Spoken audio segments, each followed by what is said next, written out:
एक ऐसी मिनरल जो हमारे जिस्म के मसल्स के लिए बहुत ज़रूरी है, जिसे आम तौर पर प्रैक्टिस में नहीं दिया जाता।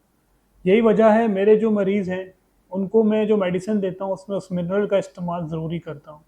क्योंकि अब हमारी जो ज़मीन है उसमें मिनरल्स रही नहीं है, वो मिनरल्स मौजूद ही नहीं है, तो हमारे जितनी भी हम ग़िज़ा खाते हैं तो वो मिनरल्स की डेफ़िशिएंसी हो जाती है, जिसे मैग्नीशियम कहते हैं। देखिए मैग्नीशियम का काम होता है मसल्स को हेल्प करना, मसल्स में एटीपी की जनरेशन में हेल्प करना, मसल्स को ताकत देना और मसल्स को रिलैक्स रखना।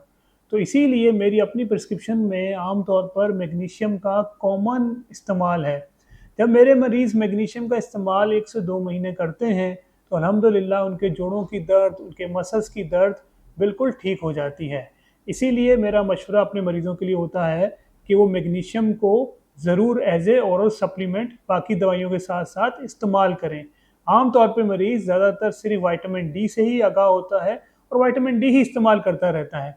लेकिन मेरी प्रिस्क्रिप्शन में मैग्नीशियम ज़रूरी होता है और मैग्नीशियम के इस्तेमाल से आपकी पेन में 50% कमी आ जाती है।